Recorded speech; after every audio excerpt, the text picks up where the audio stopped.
بين كتفي آدم مكتوب محمد رسول الله وهو خاتم النبيين. معزز مسلمانان ورونو،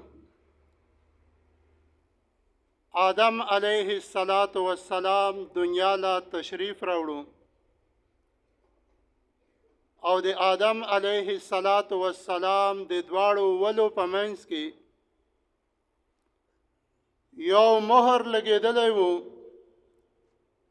په هغه مهر باندې لیکلی شوي و بین کتفی آدم مکتوب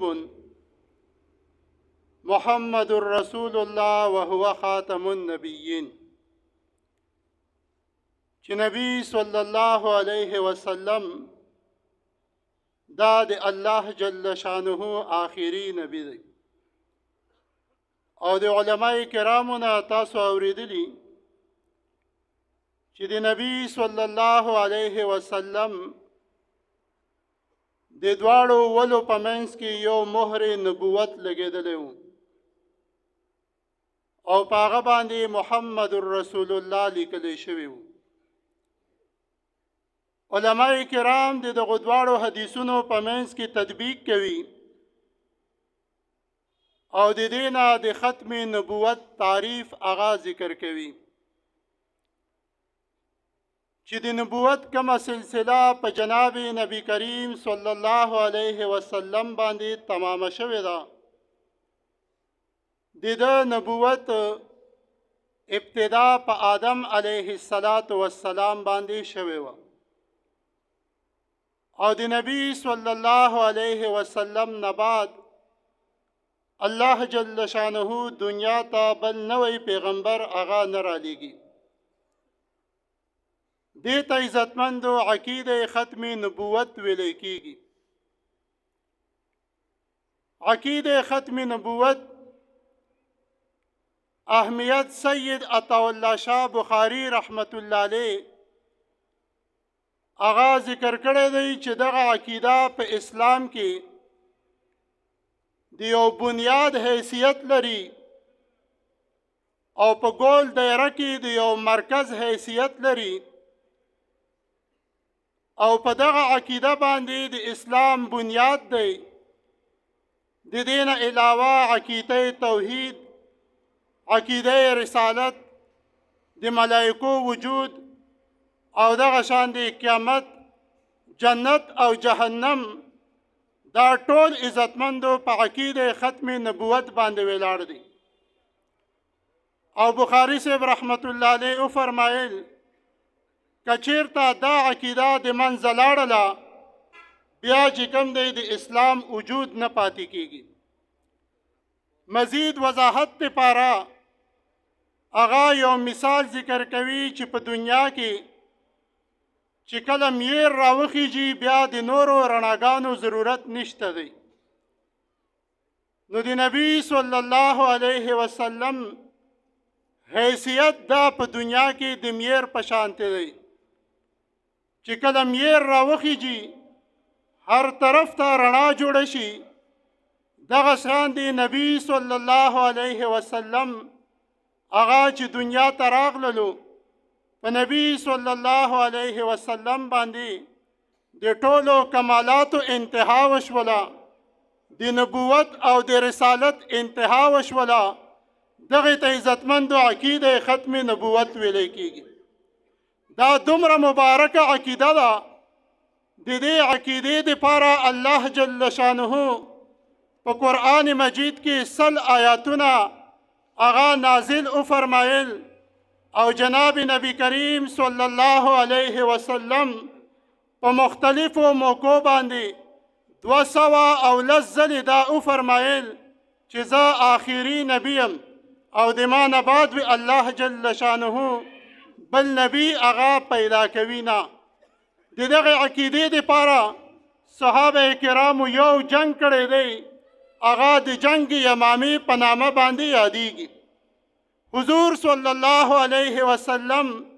په ټوله زندگی کې چې کم جهادونه شوي دي د دغو جهادونو تعداد 83 دی.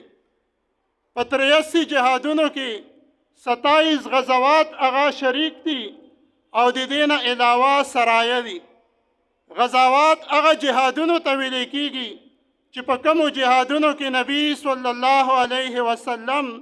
بنفس نفیس په خپله باندې موجود و. او دغه شان د عزتمندو د دې نه علاوه نبی علیه السلام صحابه کرامو تشکیل کړی دی. د دغو جهادونو په نتیجه کې صحابه کرام شهیدان شوي دي 200 او د دغو جنگونو په نتیجه کې چې کم کفار صحابه کرامو مردار کړي وو د هغو تعداد دی 200 خو چې کله د نبی صلی الله علیه وسلم د ناموس خبره راغله، د نبی صلی الله علیه وسلم د عزت خبره راغله، بیا صحابه کرامو په ټول عمر کې یو جنگ کړی دی. هغه جنگ ته جنگ یمامه ویل کېږي. په دغه جنگ کې صحابه کرام هغه 1200 صحابه کرام شهیدان شوي، 27000 هغه کفار مردار شوي، او په 1200 صحابه کرامو کې 100 صحابه کرام هغه د قرآن مجید حافظان شهیدان شوي دي، او 80 صحابه کرام دا د بدر والا صحابه کرامو. د بدر د صحابه کرامو په باره کې الله په قرآن مجید کې اعلان کړی دی چې د دې نه پات که تاسو یو عملم منکو تاسو له چې کوم دی هغه نقصان نه دیر کوي. ابوبکر صدیق رضی الله عنه ټول صحابه کرام دا جنگ یمامې ته راغلي وو، او صحابه کرامو په خپلو اقوالو باندې هم دا ثابته کړې ده، صحابه کرامو په خپلو اعمالو سره هم دا ثابته کړې ده چې د ګستاخ رسول صرف چې کوم دی هغه یو علاج دی، د هغه سره چې کوم دی جهاد کول. چا چې نبی صلی الله علیه وسلم ته د نبی صلی الله علیه وسلم په ژوند کې اذیتونه وررسول، تکلیفونه وررسول، دا تقریبا 15 کسانو. 15 کسانو کې 9 کسانو هغه اسلام قبول کړلو، یو کس چې کوم دی هغه مرتد شولو، یو کس چې کوم دی هغه روم سره لاړلو، او 4 کسان هغه نبی صلی الله علیه وسلم مردار کړي دي. په هغه 4 کسانو کې یو عبدالله ابن خطل و. عبدالله ابن خطل په اشعارو کې د نبی صلی الله علیه وسلم بعزتی کوله. چې کله عبدالله ابن خطل مکه مکرمه فتح کېدله، په دغه ټیم کې عبدالله ابن خطل د مکې په غلاف کې تو شوی و. علی رضی الله عنه نبی صلی الله علیه وسلم ته فرمایي د الله رسول ابن خطل د مکې په غلاف کې تو دی. نبی صلی الله علیه وسلم فرمایي علی لاړ شه د مکې په غلاف کې هغه قتل کا. شفقت والا نبی، رحمت والا نبی، یو طرف ته چې کوم د هغه رحمت للعالمین، خو چې کله هغه د ناموس خبره راسي، کله هغه د عزت خبره راسي، بیا همدغه نبی تورم راخلي، همدغه نبی بیا قتلونه هم کوي، همدغه نبی بیا د خلکو نه سرونه هم وهي. دې وجې نه عزتمندو عقیده ختم نبوت دا د اسلام بنیادی عقیده ده. امام صاحب رحمه الله هغه نه چا پوښتنه وکړه، یو سړی د نبوت دعوه وکړي او بل سړی ته نه هغه د علامت او د دلیل پوښتنه وکړي، د دغه سړي په باره کې د تا څه فتوا ده؟ امام صاحب رحمه الله هغه وفرمایل من طلب منه علامة فقد کفر. چا چې د مدعی نبوت نه هغه د علامې او د دلیل پوښتنه وکړله، دغه سړی چې کوم دی هغه مرتد دی. شورونه مونږ او تاسو دلته کې ناست یو او دا خبره کوو چې نبی صلی الله علیه وسلم آخري نبی دی. یو سوال دی مونږ او تاسو دماغو له هغه رادرومي چې دا خبره مونږ ته د اولې نه موجوده معلومه ده چې نبی صلی الله علیه وسلم آخري نبی دی. بیا دا خبره بار بار هغه سله کېږي. عزتمندو چې کله یو شی ډیر قیمتي وي، د هغه قیمتي شي تذکره هم زیاته کېږي، او د قیمتي شي ډاکوان هم ډیر وي، غلان هم هغه ډیر وي. نو عقیده دغه بهترینه ده، دغه چې کوم دی قیمتي ده، د دې وجې نه بار بار بیانېږي، او د دې غلان هم چې کوم دی هغه ډیر دي. دغه غلان د نبی صلی الله علیه وسلم په ژوند باندې شروع شول. مسیلمة الکذاب، اسود انسی په نامه باندې، او په آخره کې د مونږ او د تاسو په دور کې په نږدې زمانه کې 1800 کې هغه چې کوم دی یو لعین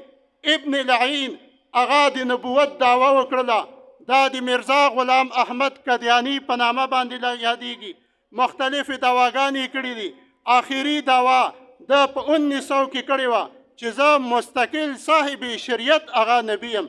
دې دپاره علما کرامو وقتاً فوقتاً اقدامات کړي علما کرامو وقتاً فوقتاً هغه د دو صدباب کړی دی د ما او د تا نن سبا ذمہداري کومه جوړیږي د قدیانت په خلاف باندې د عقیده ختم نبوت د دفاع دپاره د ما او د تا هغه ذمہداري د علما کرامو په تاییداتو کې صرف د قادیانانو د مصنوعات نه بایکاټ کول دي په بازارونو کې مونږ او تاسو چې کوم دی هغه سامانونه اخلو په هغه سامانونو کې چې کوم دی ذایقه غوړي رادرومي هغه سامانونو کې چې کوم دی راجا صابون رادرومي په هغه کې چې کوم دی شان آټا رادرومي داسې نور ډېر مصنوعات هغه د پنجاب آیل میلز په نامه باندې راسي د ټول د قدیانانو مصنوعات دي د دغه نه چې کوم دی ځان ساتل دي بس د دغو شیانو نه موږ او تاسو ځان وساتو او خصوصا دغه فتنه په موبایل باندې کار کوي نن سبا قادیانی هغه دلته کې موجود نه دی خو د قادیانی پیغام دا چې کوم دی د ما او د تا کور ته رارسېدلی هر یو ځوان جوب ته چې کوم دی د قادیانی پیغام رارسېدلی د دې وجې نه په موبایل باندې هر یو نه اورېدل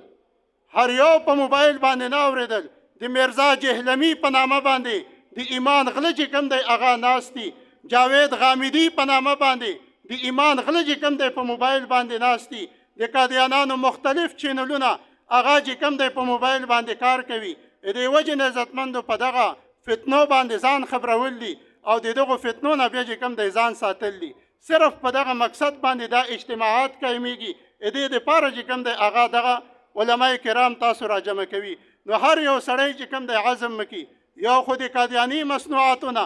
اسرائیلو مصنوعاتونه موږ او تاسو ځانونه وساتو او دویم په موبایل باندې هر چا خبرې اورېدل هر سړي خبرو ته چې کوم دی غوږ نیول دونه چې کوم دی موږ او تاسو ځان وساتو وما علینا الا البلاغ